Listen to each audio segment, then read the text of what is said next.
She wed a poor ranch hand who secretly owned the bank foreclosing her home. The deed was in my vest pocket when I walked into her kitchen the first time. Not the deed to her land. Mine.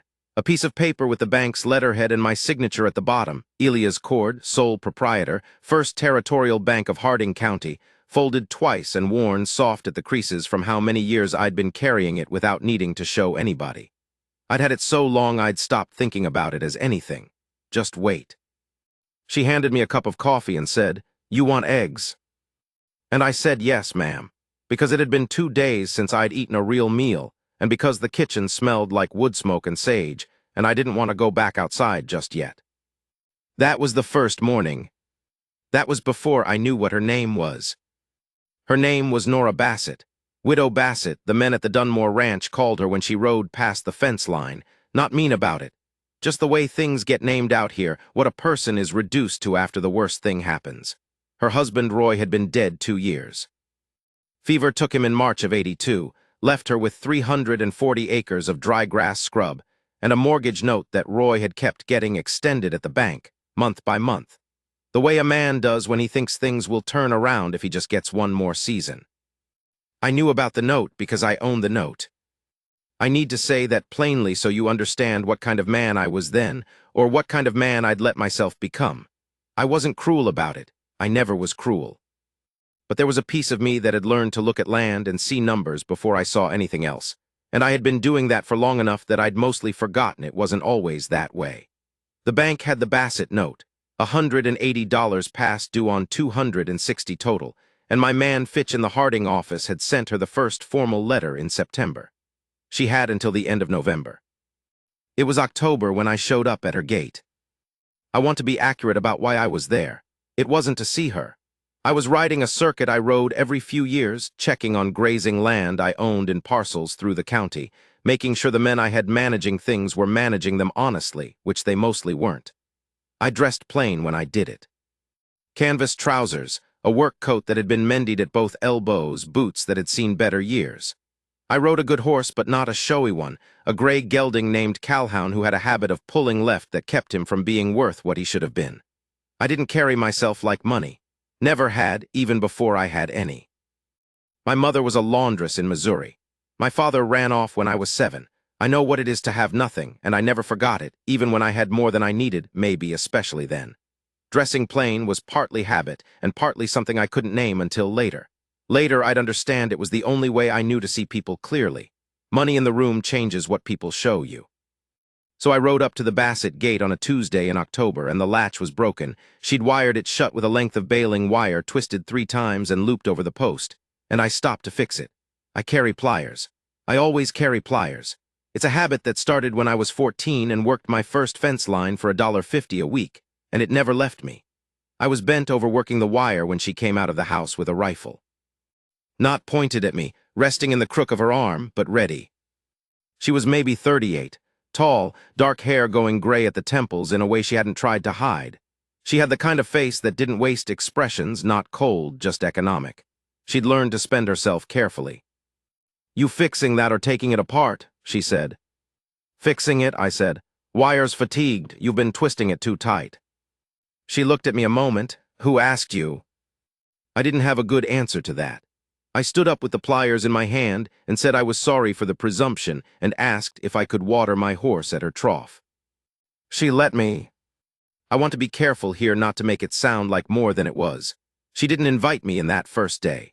She stood on the porch while Calhoun drank, and she watched me the way a woman alone watches a stranger on her land, measuring, patient, giving nothing away.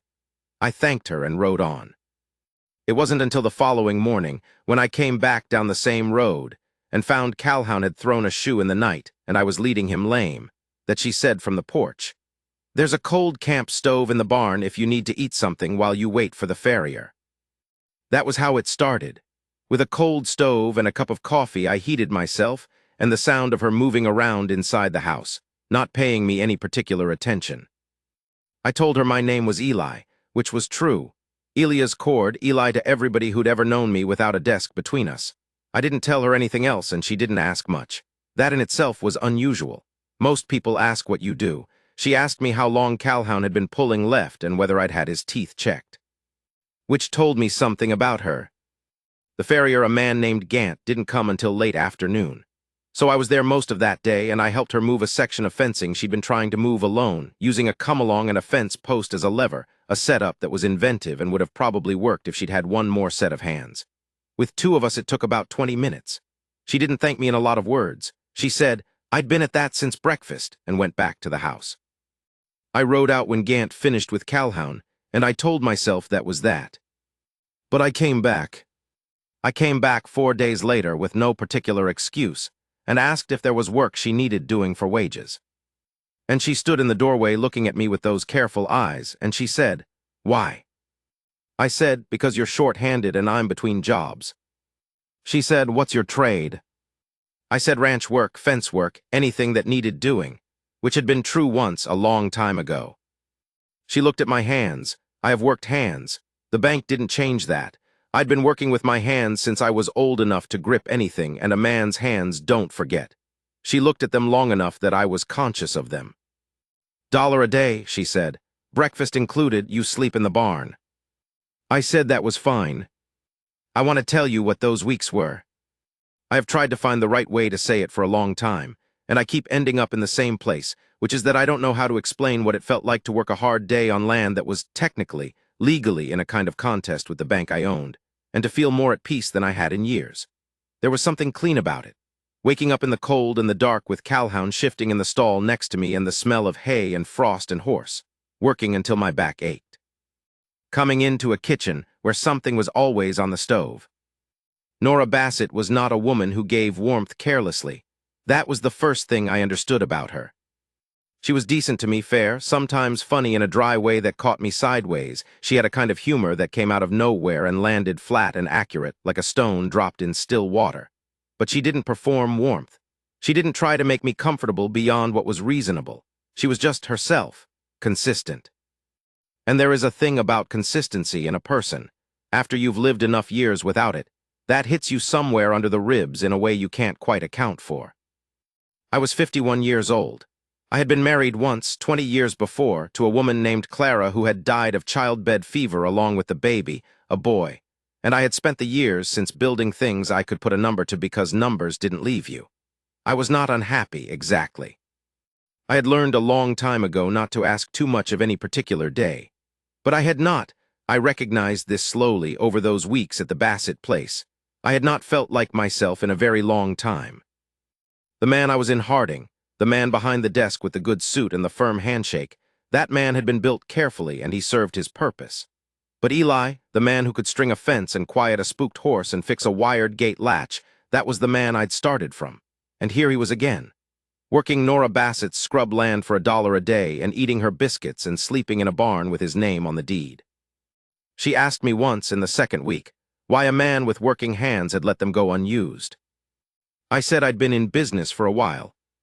She said, "What kind of business?" I said, "Money, mostly." She made a sound that wasn't quite a laugh. "Money business," she said. "Roy was always chasing that money business." She was looking out the window at the dry grass. "Didn't do him much good." I didn't say anything. "Didn't do us much good," she said, quieter. "He borrowed against this place 3 times trying to build something, always figured one more season, one more deal." She picked up her coffee cup and then set it down without drinking from it. "Now I've got the bank on my doorstep and a letter that says November." I sat there with that, sat right there with it, the knowledge of what I was, what that letter said, that Fitch had written it in my name. I said, "That's a hard thing." She looked at me then, steady. "It is what it is," she said. "I'm not asking for sympathy. I'm just saying it out loud to somebody because I haven't said it out loud yet and I thought maybe I should."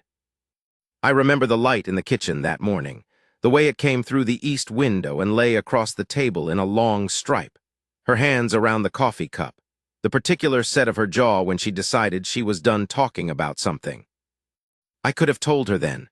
I have thought about that morning more times than I can count, and there is a version of me that would have told her, would have laid out who I was and what I held and let her make of it what she would. But I didn't. And the reason I didn't, if I'm being honest, is that I was afraid of what it would do to what was happening between us, which was something I hadn't felt in 20 years and couldn't name yet, and was not prepared to lose. I know that sounds like a man protecting himself at her expense, and I won't argue against that. I've argued against it plenty in my own head over the years, and the honest answer is that it was both things at once. A man who didn't want to lose what he'd found, and a man who didn't yet know what he was going to do about the note.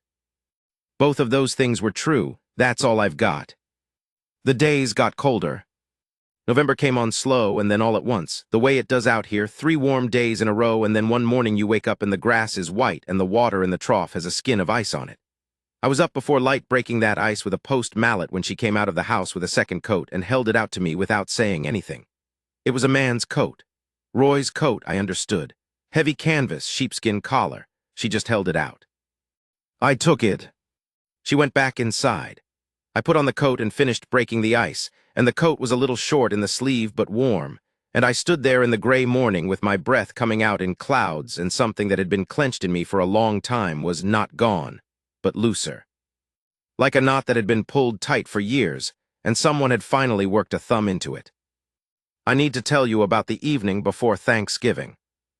She'd been going over her account books at the kitchen table. I could see her through the window when I came in from the barn, bent over them with a lamp, doing the thing where you add a column 3 times hoping the number changes. It doesn't change. I knew that particular posture from across a desk and from across a room, and I knew what it meant. I knocked and came in, and she looked up with her eyes tired and said supper was on the stove if I wanted it.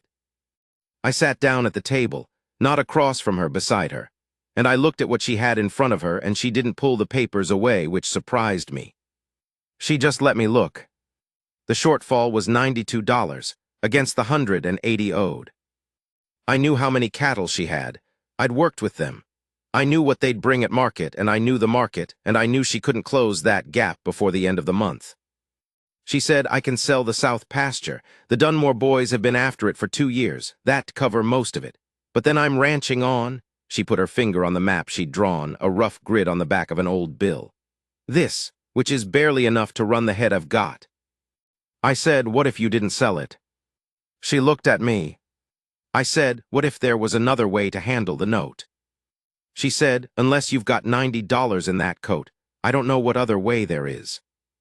I sat with that a moment. I said, I might know the man who holds the note. Something shifted in her face. Not hope, she was too careful for hope, more like attention, like she'd filed the information away to examine later. Is that right? She said. Might be able to get you an extension, proper terms, something workable.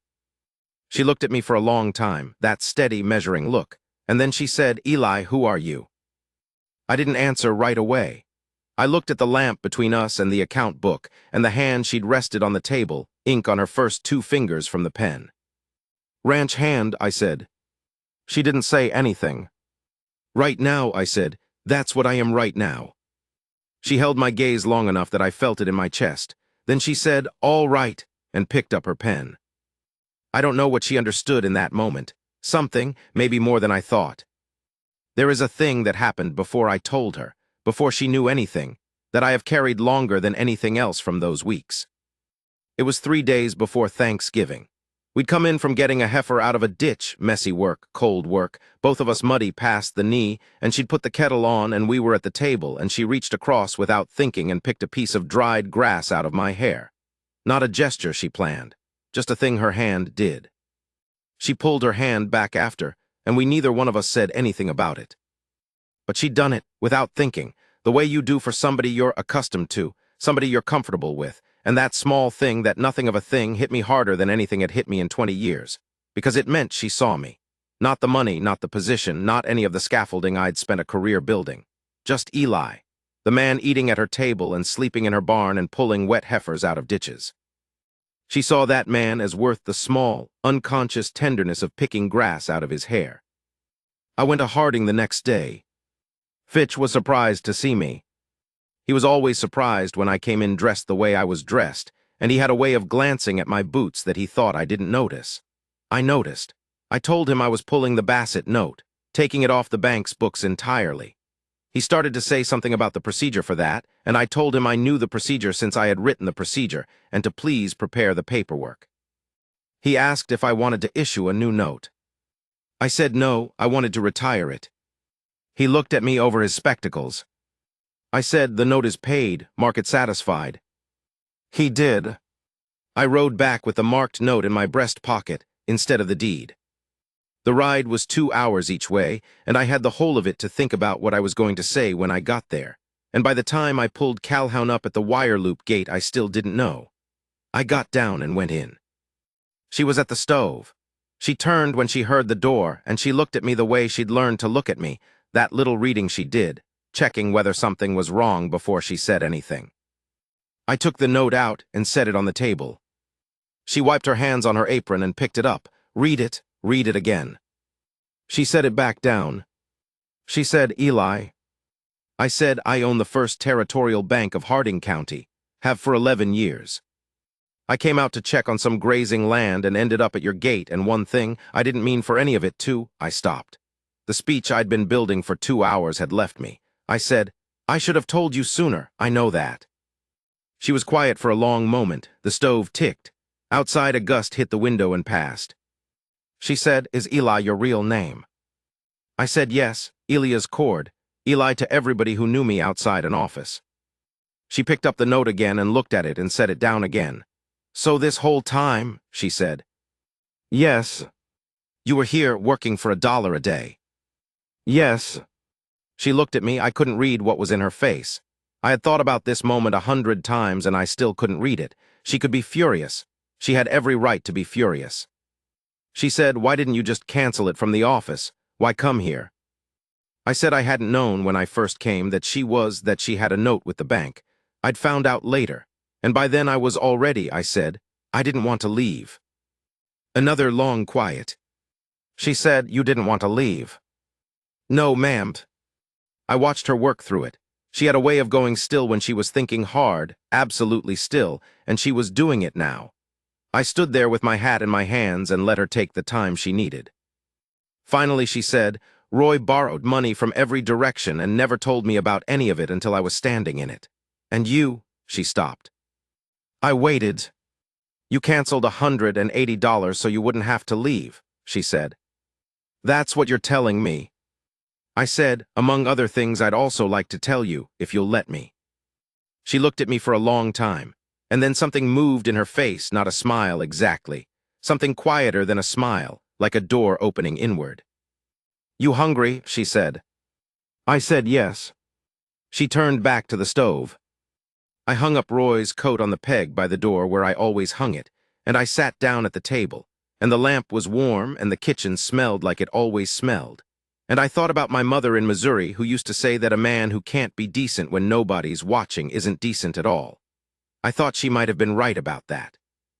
What happened in the weeks after that I can only tell you piece by piece, because it didn't happen in a line. There were meals.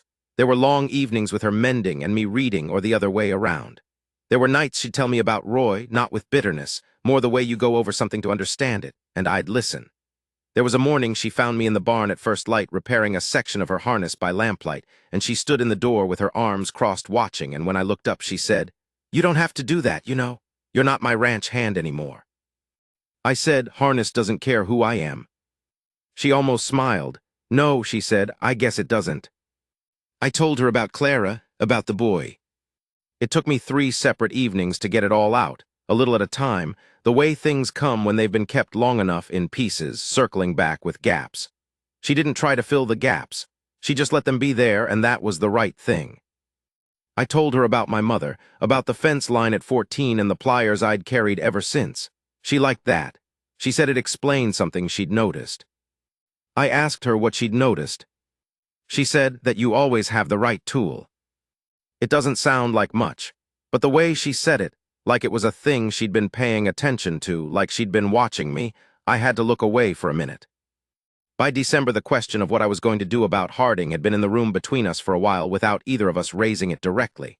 I had a house in town, an office, men who worked for me and expected to see me more than twice a year. And she had 340 acres that she was not going to leave.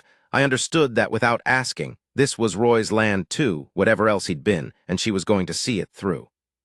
A woman who'd fought to keep a piece of ground doesn't abandon it when the fight is won. I raised it one evening. I said, I've been thinking about making some changes in how the bank is managed. Whether I actually need to be in Harding every day, or whether Fitch can handle more than I've been letting him handle. She said, "Is that right?" I said, "Ranch this size could use a second pair of hands, permanently." She didn't say anything for a moment. She was looking at her coffee cup. I said, "I'm asking if you'd want that." She looked up. "The pair of hands," she said, "or the man they're attached to?" I said, "The man," hoping the hands are part of the arrangement. She held my gaze. She said, "I'm not a woman who does things part way. If a man is here, he's here. You understand me?" I said I understood her. She said, "And I won't be a banker's wife." I said, "I'm mostly a ranch hand. The banking is something I do, so the ranch hand has enough to eat." That almost got a real smile. "Close," she said. "That is not remotely true. Parts of it are." She looked at me for a long time. I have been looked at by men sizing up whether to trust me, by men across a negotiating table, by men who wanted something from me, and by men who wanted to take something from me. None of them looked at me the way Nora Bassett looked at me in her kitchen in December of 1883, like she was deciding something that mattered, slowly and without being rushed, and the deciding was entirely her own. She said, "You'd sleep in the house." I said yes. She said, "I'd expect you at supper." I said yes. She said, "And I want to know the real numbers on this place, the real ones. Not the ones Roy used to tell me." I said she'd have them. I said she'd have everything she asked for. She nodded once, that was all. She picked up her coffee and turned to look out the window at the dark. I sat there in her kitchen with the lamp between us and the note paid and the deed in a drawer somewhere in my house in town and the coat on the peg by the door. And I thought about a boy running fence line in Missouri who had never once imagined that the line he was running led to this particular kitchen with this particular woman.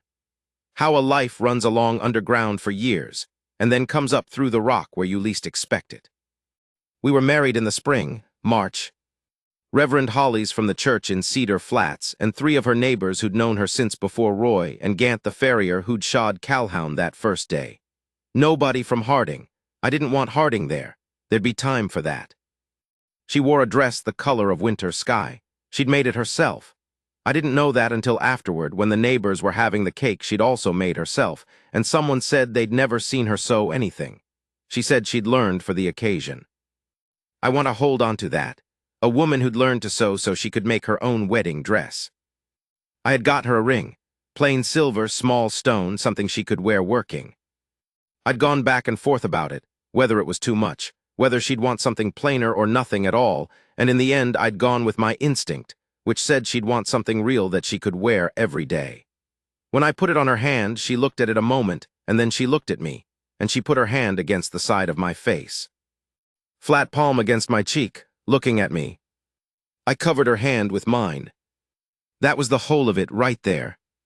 Everything I'd spent 30 years building, every number, every ledger, every note and deed and handshake. It all sat on one side of a scale. And this, her hand on my face, her eyes on mine, this woman who had earned every acre of this life and who had looked at a man in a worn coat with ink on his fingers and decided he was worth knowing. That was the other side. It wasn't close. I run the place now. Both of us do. Fitch manages the bank and sends me reports and comes out twice a year to go over the books, and he has long since stopped looking at my boots. The south pasture is still ours. We've run good cattle on it the last 2 springs. The gate has a proper latch now, hinged and solid. Nora says I'm the only man she's ever known who fixes things before he's asked. And she says it like it's a quality she values, which it is. I know it is. And some mornings I still take a moment with that. I still carry the pliers. Roy's coat is still on the peg. She never moved it, and I never asked her to. Some things you leave where they are. A man was here before me and loved this land and didn't always get it right, but it was his. I can live with a coat on a peg. Last November, the anniversary of that first letter from Fitch, near as I can figure, she came out to where I was working the fence line on the north side, the section we'd been meaning to rebuild since summer. She brought me coffee. She stood next to me and looked out at the land the way she does, that long look that takes in everything, and then she took a drink of her own coffee and handed the second cup to me. She said, "You know this is good land." I said I knew. She said, "Roy never saw it that way. He always saw what it wasn't." I didn't say anything. She said, "I see what it is." I looked at her. She was still looking at the land. She had gray at her temples and ink on her fingers, always ink on her fingers, and she had Roy's land and my deed in the same drawer now, and she had lived through things I would never fully know. And she had handed me a cup of coffee and told me she saw what was in front of her clearly. I put my arm around her shoulders. She leaned in. Not much, she doesn't do much, but enough. We stood there in the November cold with the fence half done and the gray coming in from the north, and that was everything. That was all of it. A man who'd spent 30 years being Elia's cord, proprietor, standing on his wife's land in a worn coat with pliers in his pocket, her shoulder against his, both of them looking at what they had. It was plenty,